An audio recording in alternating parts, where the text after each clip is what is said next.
আসসালামু আলাইকুম রহমতুল্লাহ। সুপ্রিয় দর্শক, আপনারা আমাদের বিগত নবম ব্যাচের অনেকগুলো ক্লাস দেখেছেন। আজকে খুবই গুরুত্বপূর্ণ একটি ক্লাস দেখাবো। আজকে আমাদের নবম ব্যাচের যে সমস্ত ছাত্ররা আছে এখানে, তারা তো নিয়মিত ক্লাস করছে। তো আমার মনে হলো আজকের যে ক্লাসটি মাইক্রোফোনের ব্যবহার, যেটা আমি এখানে লিখে দিয়েছি, তো স্বরভুবন ভাষাশৈলী উপস্থাপনা কেন্দ্রের উদ্যোগে নবম ব্যাচের আজকের ক্লাসে আপনাদেরকে মাইক্রোফোনের ব্যবহার দেখাবো ইনশাআল্লাহ।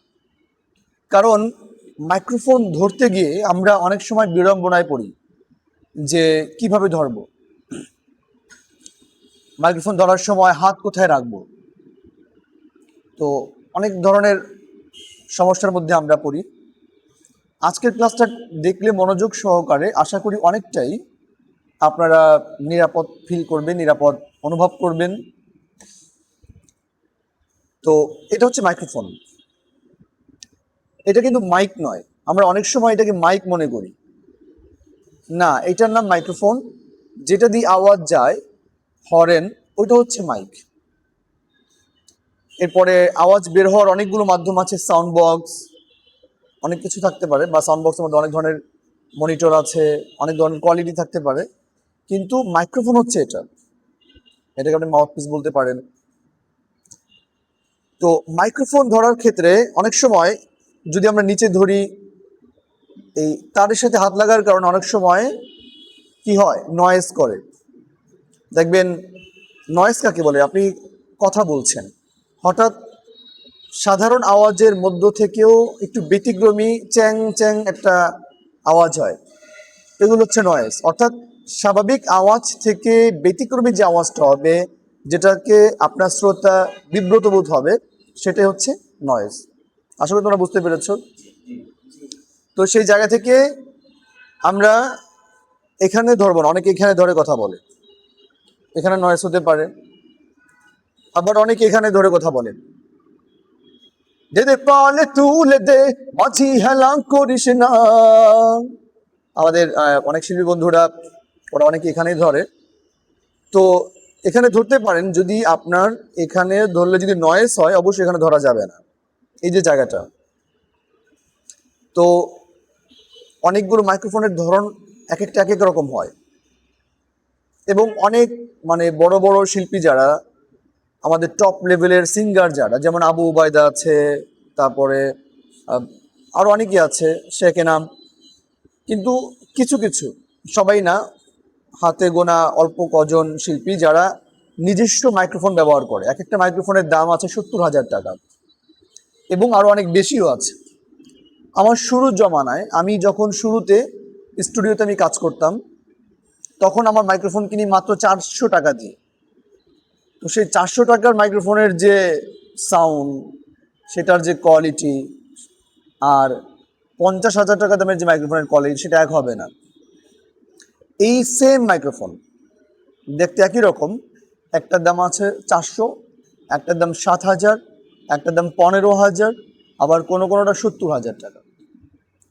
আপনার কোয়ালিটি ভেদে এটার দাম কমে বাড়ে, যাক ওটা ভিন্ন বিষয়।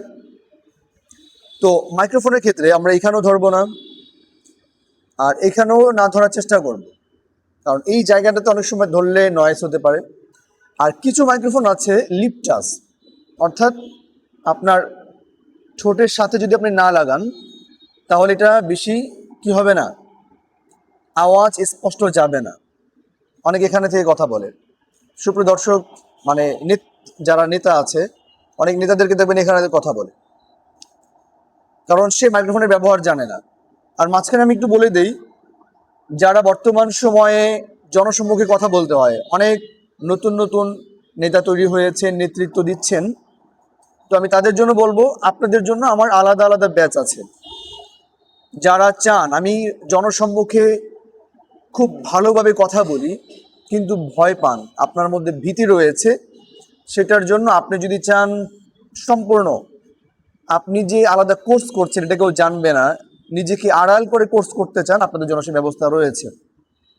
আমি আপনাকে আড়াল করে আপনাকে সেই কোর্সটা করে দিব, অথবা যদি চান যে আমাদের সাথে একসাথে ক্লাস করবেন, সেটাও করতে পারবেন।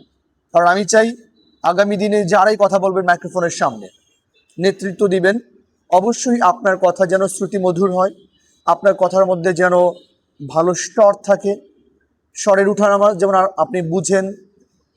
তো এমনকি হিরো আলম, যার কথা শুনলে মানুষ হেসে একদম মানে ভেসে মরে, সেও যদি চায় যে বিশুদ্ধ বাংলায় কথা বলবে এবং মানুষকে স্পষ্ট ভাষায় সে জবাব দিবে, সেও যদি আমার এখানে ক্লাস করে, হিরো আলম ভাই আপনাকে বলছি, আপনিও চাইলে আমাদের এই ক্লাসটি করতে পারবেন এবং এর দ্বারা আপনার মুখের ভাষা, মুখের জড়তা অনেকটা কেটে যাবে ইনশাআল্লাহ। তো যেটা বলছিলাম, আমরা এইখানেও ধরবো না, এইখানেও ধরবো না, তাহলে ধরবো কোথায়? এই মূল যে আপনার বর্ডারটা, এখান থেকে ধরতে পারি আমরা, মূলটাতে একটু নিচে। আর যদি নয়েজ না করে, সমস্যা যদি না হয়, আপনি এখানেও ধরতে পারেন, সমস্যা নেই। এখন কথা বলার সময় আপনি যদি প্রথম মাইক্রোফোন ধরেন, তাহলে অবশ্যই এতটুকু দূরে রাখবেন যেন আপনার শ্বাস প্রশ্বাস মাইক্রোফোনে যেন বোঝা না যায়। এবং প্রাথমিকভাবে আপনি একটু সাইড থেকে ধরতে পারেন, একটু সাইড থেকে ধরলে আপনার শ্বাস প্রশ্বাসটা অতটা যাবে না। যখন আপনি মাইক্রোফোন সম্পর্কে খুব ভালো আইডিয়া আপনার হয়ে যাবে, আপনি বুঝতে পারবেন যে কোথায় ধরলে কি হয়, তখন আপনি যেখানে ধরেন আপনি অনুধাবন করতে পারবেন যে এই মুহূর্তে আমাকে কোথায় ধরলে আমার আওয়াজ জনগণ স্পষ্ট বুঝবে, কোনো বিরক্ত হবে না। তো অতটুকু দূরত্ব আপনি রেখে কথা বলতে পারেন। তো সাধারণত লিপটাস মানে ঠোঁটের সাথে মিলিয়ে কিছু মাইক্রোফোন থাকে, তো সেই মাইক্রোফোনগুলো আপনাকে ঠোঁটের সাথে লাগিয়ে কথা বলতে হবে, তাহলে স্পষ্ট বোঝা যাবে। আর কিছু মাইক্রোফোন আছে যারা বক্তারা যখন কথা বলেন, সেটা দূর থেকে কথা বললেও আপনার আওয়াজ শ্রোতারা স্পষ্ট শুনতে পারবে। তো আপনি যখন কথা বলবেন আগেই জিজ্ঞেস করে নেবেন সাউন্ড সিস্টেমে যারা আছে যে ভাই এটা কি লিপটাস নাকি। যদি লিপটাস হয় তাহলে অবশ্যই এখানে ঠোঁটের সাথে লাগিয়ে কথা বলবেন, আর যদি লিপটাস না হয় তাহলে আপনি কথা বললে দূর থেকে সমস্যা নেই। বুঝতে পেরেছেন? আর যদি আপনি ঠোঁটের সাথে লাগিয়ে কথা বলতে বিরক্ত বোধ করেন, তাহলে তাকে বলবেন যে ভাই লিপটাস ছাড়া মাইক্রোফোন দাও। ওর কাছে যদি না থাকে, আপনাকে কষ্ট করে বাধ্য হয়ে ঠোঁটের সাথে লাগিয়ে কথা বলতে হবে যদি আপনার কথা স্পষ্ট মানুষকে শোনাতে চান। বুঝতে পেরেছেন? আচ্ছা, এই ছিল মোটামুটি মাইক্রোফোনের ব্যবহার। তো এখন বলবীর কবিতাটা যারা আমার নিয়মিত প্রোগ্রামগুলো দেখেন, আমি প্রায় প্রোগ্রামই বলবীর কবিতাটা আবৃত্তি করি।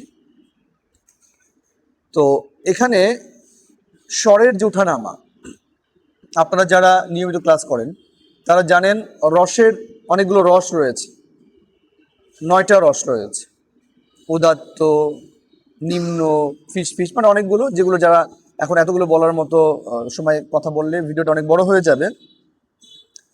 তো আমি ছোট করে বলবীর কবিতাটা আবৃত্তি করছি। তো বলবীরের প্রাথমিক যে লাইনগুলো, সেগুলোর সময় আপনি একটু দূর থেকে ধরলেও সমস্যা হবে না, মানে ঠোঁট থেকে একটু যদি দূর থেকে ধরেন, একটু কাছ থেকে ইয়ে করো, আমাকে একটু জুম করে দেখাও। তো যদি ঠোঁট থেকে একটু দূরে নেন, আওয়াজ যদি বেশি হয় তাহলে সমস্যা হবে না। যেমন বলবীর, এখানে কিন্তু একটু দূরে আছে কারণ আমার সাউন্ড এখন বেশি।